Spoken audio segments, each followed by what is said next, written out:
Donc Colossiens 2, le verset 14, parle-t-il du sabbat? Vous voyez tous d'ici? Ok.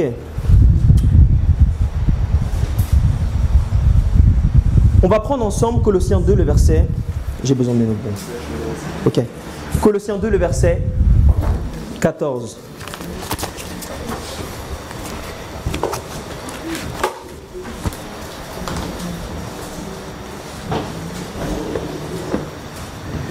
Je n'aime pas mettre des versets sur l'écran, parce qu'on est devenu un peu le peuple de l'écran, au lieu de devenir le peuple de la parole. Mais j'ai fait une exception aujourd'hui, amen.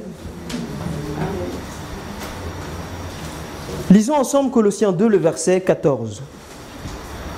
Il a effacé l'acte dont les ordonnances nous ont condamnés et qui subsistait contre nous, et il a détruit en la clouant à la croix. Il a dépouillé les dominations et les autorités et les a livrées publiquement en spectacle, en triomphant d'elles par quoi? La croix. Que personne donc ne vous juge au sujet du manger ou du boire, ou au sujet d'une fête, d'une nouvelle lune ou des sabbats. C'était l'ombre des choses à venir, mais le corps étant Christ. Vous savez que ce verset-là parle de Exode 20, le verset 8. Vous savez qu'il y a beaucoup de chrétiens qui prennent ce verset-là pour dire que le sabbat du 7e jour n'est plus d'actualité. Est-ce que vous comprenez? Beaucoup de chrétiens prennent ce verset-là pour nous dire que le sabbat n'est plus d'actualité. Ok? On va essayer de voir bibliquement, à travers la Bible seulement et seulement, est-ce que c'est le cas ou pas bibliquement? Est-ce que le sabbat a-t-il été cloué aussi à la croix? Allons ensemble dans... Tout d'abord, on va garder ensemble Colossiens 2, le verset 14. Ok? Le mot acte ici, mentionné dans Colossiens 2, le verset 14, signifie en grec kéographon et signifie une chose manuscrite, écrite à la quoi? Main. Ok? Et pour ceux qui étudient les versions de la Bible, vous allez voir que la Louis II n'est pas une bonne version. Puisque dans Colossiens 2, le verset 4, on nous dit l'acte, mais en anglais c'est le mot handwriting. Donc pour ceux qui ont fait de l'anglais, hand ça veut dire la main, writing c'est écrit. Donc écrit à la main. Et ça veut dire que l'acte qui a été cloué à la croix est un acte qui a été écrit comment? À la main, n'est-ce pas? Progressons ensemble. Le mot ordonnance ici, c'est aussi le mot grec qui signifie dogma. Et cela signifie littéralement décret, loi civile. Est-ce qu'on se comprend? Donc ici on parle d'une loi civile écrite à la main qui a été abolie où? À la croix, n'est-ce pas? Donc déjà sans trop rentrer dans le texte, on voit qu'ici il semblerait qu'il y ait un parallèle entre les lois mosaïques, n'est-ce pas? Maintenant allons voir bibliquement. Allons dans Luc 1, le verset 6. Luc 1, le verset 6. Luc 1, le verset 6.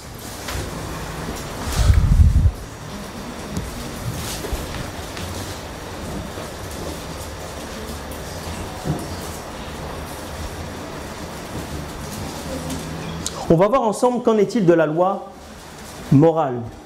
Puisqu'il semblerait ici qu'on parle de la loi cérémonielle, n'est-ce pas? Des lois cérémonielles.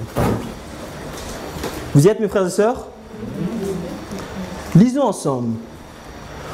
Tous deux étaient justes devant Dieu, observant d'une manière irréprochable tous les commandements et toutes les ordonnances du Seigneur, n'est-ce pas? Essayons de disséquer ensemble ce verset. On nous parle de combien de choses ici? Deux choses, n'est-ce pas? On nous dit tous les commandements et toutes toutes les ordonnances. Ça veut dire qu'ici on fait la différence entre deux choses, les commandements et les ordonnances. Maintenant lisons ensemble Deutéronome 4, le verset 13 à 14 qui va mettre l'emphase sur ce principe. Puisqu'on a vu ensemble dans cette formation que pour établir un fait, il faut au moins combien de témoins? 2 ou 3. Et on trouve ça où dans la Bible? Deutéronome 19, le verset 15 et Nombre 35, le verset 30. Lisons ensemble Deutéronome 4, le verset 13 à 14. Il, c'est-à-dire Dieu, vous y êtes mes frères et sœurs? Quand vous y êtes, dites-moi Amen, comme ça je serai.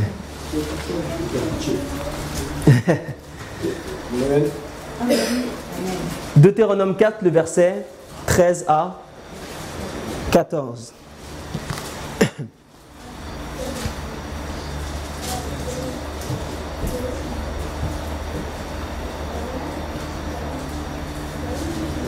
Vous y êtes? Ok, Amen. Lisons ensemble le verset 13.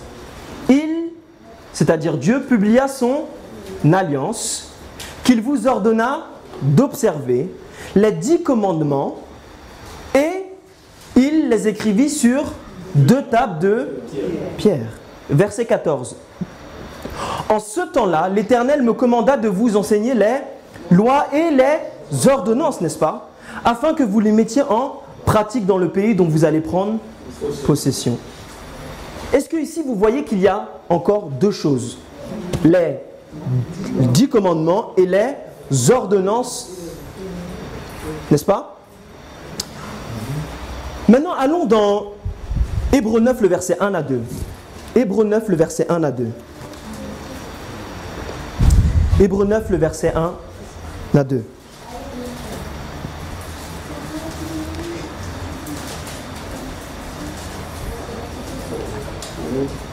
Vous y êtes mes frères et sœurs? Vous y êtes tous mes frères et sœurs? Ok. Est-ce que quelqu'un peut lire à haute voix s'il vous plaît? Hébreux 9, le verset 1 à 2. La première alliance avait aussi des ordonnances relatives au culte et le sanctuaire terrestre. Le tabernacle fut en effet construit. De la partie antérieure, appelée le lieu saint, était le chandelier, la table et les pains de proposition. Ok. Ici, on nous parle de la première ou la deuxième alliance? La première, n'est-ce pas? Celui qui a écrit Hébreux est en train de nous dire que dans la première alliance, il y avait les 10 commandements, mais il y avait aussi quoi? Les ordonnances, n'est-ce pas?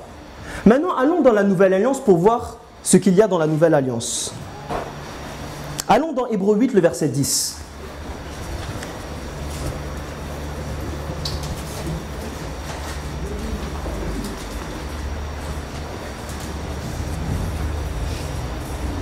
Vous y êtes, mes frères et sœurs? Oui. Lisons ensemble. Mais voici l'alliance que je ferai avec qui? La maison d'Israël. Après ces jours-là, dit le Seigneur, je mettrai mes lois dans leur esprit, je les écrirai dans leur cœur et je serai leur Dieu et ils seront mon peuple. Amen, n'est-ce pas? Ici, on parle de la première ou de la deuxième alliance? La deuxième alliance, n'est-ce pas? On voit ici que ce que Dieu veut faire pour vous et moi dans la nouvelle alliance, c'est qu'il veut mettre quoi? Sa loi dans votre cœur. Est-ce qu'on parle ici des ordonnances? Non, à aucun moment donné, n'est-ce pas? Donc la nouvelle alliance, la première alliance parle des commandements de Dieu et des ordonnances. Et on voit que dans la nouvelle alliance, on ne parle que des commandements, n'est-ce pas? Allons ensemble dans un autre point. Allons maintenant dans Deutéronome 31, le verset 24 à 26.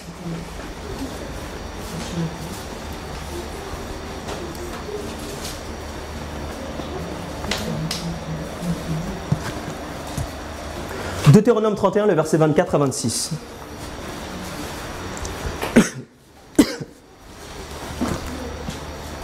Et quand vous y êtes, faites-le moi savoir en disant Amen. Amen. Ok.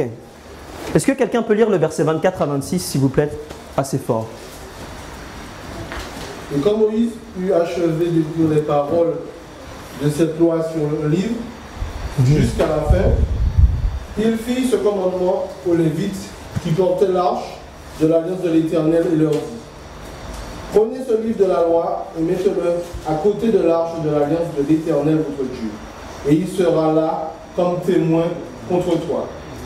Ok. Essayons maintenant d'analyser ce verset. On va essayer de le disséquer ensemble. Ici, on nous dit que la loi que Moïse a prescrite a été écrite de la main de qui? De Dieu? De Moïse, n'est-ce pas? Et on nous dit que cette loi-là est où? Dans l'arche de l'Alliance? À côté, n'est-ce pas? On nous dit que cette loi a agi, comme un témoin contre le peuple, n'est-ce pas? Maintenant, allons voir les 10 commandements ont été écrits comment dans Exode 31, le verset 18, je crois. Exode 31, le verset 18.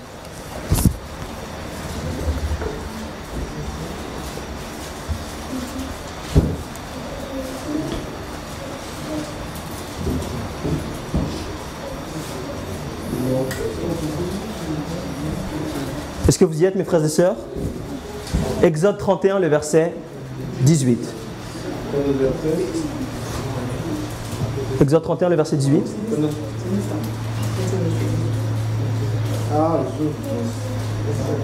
Vous y êtes, mes frères et sœurs? Lorsque l'Éternel eut achevé de parler à Moïse sur la montagne du Sinaï, ou Sinaï, je ne sais pas, il leur donna les 2 tables du témoignage, tables de pierre écrites du doigt de Dieu, n'est-ce pas? Donc ici on a, entre guillemets, 2 lois au départ. On a une loi qui a été écrite des doigts de qui? Moïse, n'est-ce pas? Qui n'est pas dans l'arche de l'Alliance, mais où? À côté. Et on a les 10 commandements qui ont été écrits de la main de Moïse? Non, de la main de Dieu, n'est-ce pas? Et ils ont été écrits où? Oui, au Sinaï, mais sur des tables de pierre, n'est-ce pas? Pour ceux qui ont déjà eu des petites copines d'enfance, moi des fois j'avais l'habitude d'aller dans des parcs, et lorsque je tombais amoureuse d'une fille, ou je croyais que j'étais amoureux, du moins quand tu es petit, on croit tous que voilà, j'allais au parc, et pour acter notre relation, qu'est-ce que je faisais? Je gravais notre nom dans un espèce d'arbre. Vous savez que lorsque vous gravez quelque chose dans de la pierre, c'est fait pour que ça reste comment? Éternellement, n'est-ce pas? Donc ici, raisonnablement, on peut voir déjà qu'il y a une différence entre la loi mosaïque et les 10 commandements.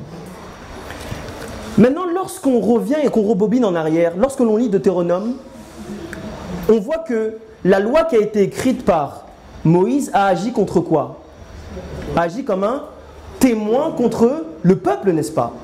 Ça veut dire que cette loi-là les condamnait. Vous ne voyez pas un parallèle avec Colossiens 2, le verset 14? Allons dans Colossiens 2, le verset 14. Retournons dans Colossiens 2, le verset 14. Je vais revenir sur ça après. Colossiens 2, le verset 14. Est-ce que quelqu'un peut relire Colossiens 2, le verset 14 à 15? La Bible, mes frères et sœurs, s'explique de elle-même. Pas besoin d'en rajouter, juste sola scriptura. Est-ce que quelqu'un peut lire bien fort, s'il vous plaît, Colossiens 2, le verset 14 à 15? Il a effacé l'acte dont les ordonnances nous condamnaient et qui subsistait contre nous, et il l'a détruit en le courant à la croix.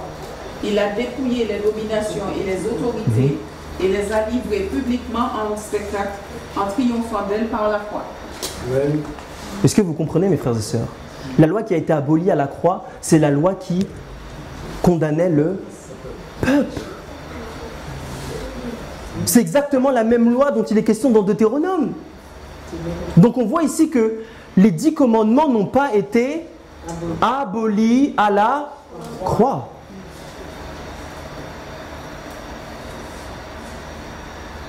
Est-ce que vous comprenez? Est-ce que c'est clair? Donc, si les 10 commandements n'ont pas été abolis sur la croix, est-ce que le sabbat a été aboli sur la croix, mes frères et sœurs? Non. Retirez le sabbat et qu'est-ce que vous faites? Oui, pourquoi? Jacques 2, le verset 10 nous dit que si l'on pêche contre un commandement, on pêche contre toute la loi. Donc déjà, bibliquement parlant, on peut voir ensemble que la loi, mes frères et sœurs, n'a pas été abolie et le sabbat encore moins. Maintenant, il y a un verset qui pose problème dans Colossiens 2, le verset 16. On nous dit que personne donc ne vous juge au sujet du manger ou du boire ou au sujet d'une fête ou au sujet d'une nouvelle lune. Et on va toucher ce point parce que c'est une introduction pour le sabbat lunaire qui fait énormément de mal à l'Église. On va revenir sur cette présentation-là, on va essayer de voir ça bibliquement. Et ou des sabbats au pluriel.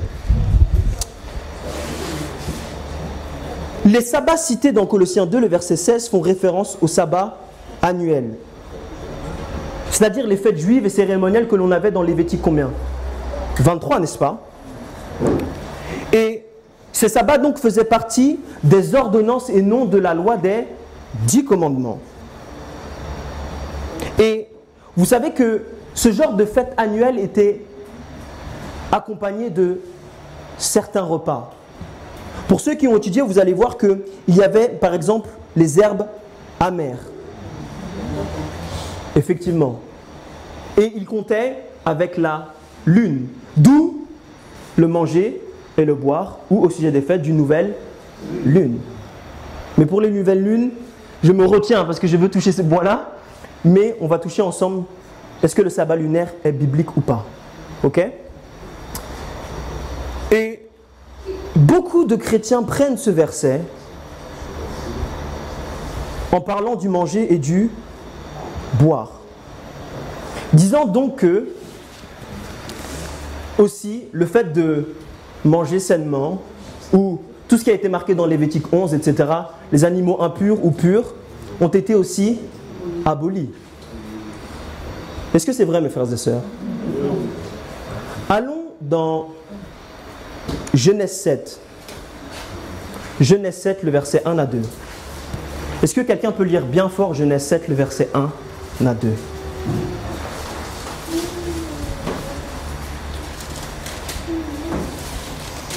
L'Éternel dit à Noé, entre dans l'arche, toi et toute ta famille, car je dis que tu es juste devant moi parmi tes contemporains. Est-ce que tu peux parler plus fort, mon frère, s'il te plaît?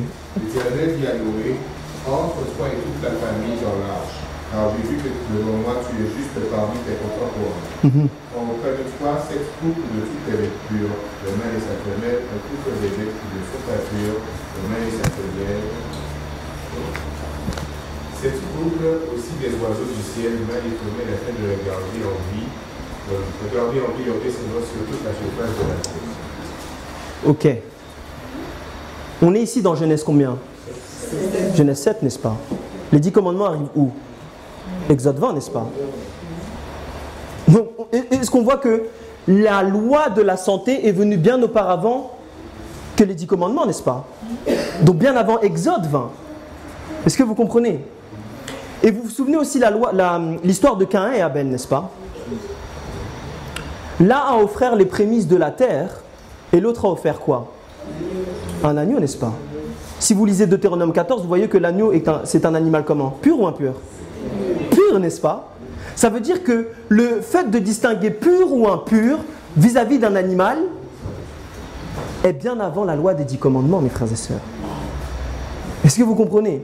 Donc prendre ce verset-là pour dire, voilà, le juger, le manger, le boire, etc., ça a été aboli à la croix, mes frères et sœurs, c'est une grosse erreur théologique. C'est clair pour tout le monde? Maintenant, comment montrer aussi ici, plusieurs points pour montrer que ici, Paul parle des lois cérémonielles. Allons dans Colossiens 2, le verset 11. Colossiens 2, le verset 11. Colossiens 2, le verset 11.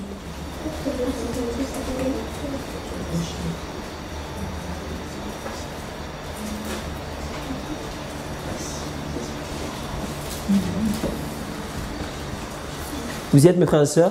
Est-ce que quelqu'un peut lire à haute voix, s'il vous plaît? Colossiens 2, le verset 11. Et c'est en lui que vous avez été circoncis d'une circoncision que la main n'a pas faite, mais de la circoncision de Christ, qui consiste dans le dépouillement du corps de la chair. Est-ce que vous voyez ça, mes frères et sœurs? Ici, on parle de quoi? Le fait de circoncire ou pas, n'est-ce pas? Donc on parle de quelle loi ici? De la loi mosaïque, c'est la loi cérémonielle. Tout le chapitre ici, on parle de la loi cérémonielle, mes frères et sœurs. Donc en conclusion, on peut dire que le sabbat est toujours valable aujourd'hui, d'actualité. Et beaucoup de gens disent que la loi a été abolie. Mais c'est encore une mauvaise conception, mes frères et sœurs, de la loi que nous avons. Dans Matthieu 5, le verset 17, je crois, on nous dit que Jésus-Christ n'est pas venu abolir la loi, mais il est venu l'accomplir, n'est-ce pas? Vous savez que le mot accomplir ici, ça signifie magnifier. C'est-à-dire que Jésus-Christ est venu pour magnifier la loi. Est-ce que quelqu'un peut lire Ésaïe 42, le verset 21? Ésaïe 42, le verset 21.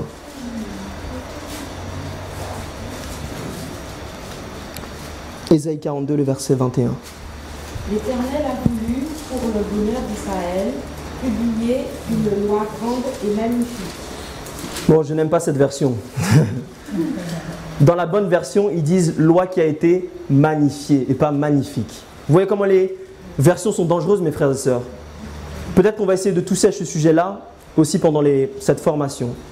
Mais on voit ici que Jésus-Christ n'a jamais voulu abolir la loi. Au contraire, il a été obéissant en toutes choses. Et c'est justement par cette obéissance que vous et moi, on peut s'identifier et dire « c'est possible, mes frères et sœurs ». C'est pour ça que tous ceux qui vous disent que la loi est une restriction, mes frères et sœurs, n'ont pas vu le charme de Christ dans cette loi-là. Williams l'a dit à plusieurs reprises dans Exode 20, les 10 commandements ne commencent pas par « tu aimeras ton Dieu ». Mais commence par quoi? « Tu es l'Éternel, mon Dieu, qui m'a sortir d'Égypte ». Le mot Égypte ici, c'est le mot ténèbres. Est-ce que vous comprenez? C'est parce que Dieu vous a délivré, vous et moi, du péché, que maintenant on peut rentrer dans l'obéissance et dans la vraie liberté. C'est pour ça que Jean, mes frères et sœurs, va dire quelque chose de magnifique dans Jean 14, le verset 15. Il va dire « Si vous m'aimez, gardez mes commandements ». Christ dans votre vie, c'est magnifier la loi de Dieu, c'est-à-dire magnifier le caractère de Dieu dans votre vie. Abolissez la loi, mes frères et sœurs, et il n'y a plus Christ dans votre vie. Est-ce que vous comprenez, mes frères et sœurs? Est-ce qu'on peut prier ensemble? Et puis William va passer au sujet suivant.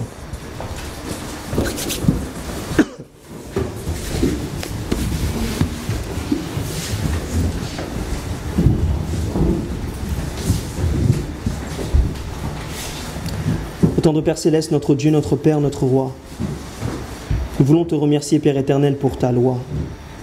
Ta loi, Seigneur Dieu, qui n'est que l'expression du caractère de Jésus-Christ. Et Père éternel, comme disait David dans le psaume 119, il disait « Ô Dieu, ta loi fait mes délices ». Père éternel, il parlait de Christ. Ô Dieu, nous voulons faire de Christ nos délices. Nous voulons nous rassasier de lui à chaque instant, Père, et tomber amoureux de lui encore une fois. Ô tendre Père Céleste, permets que cette étude, nous puissions la donner à tout un chacun. Montrer à nos frères, Père éternel, tes brebis qui sont égarées, que ta loi n'a point été abolie. Et qu'au contraire, Père éternel, elle est toujours valable aujourd'hui. Que Seigneur Dieu, tu renouvelles notre esprit, que tu ouvres nos yeux à entendre et écouter ta parole encore une fois. Et que cette parole fasse chair dans nos cœurs par ton Saint-Esprit. Au nom de Jésus-Christ, nous t'avons prié. Amen.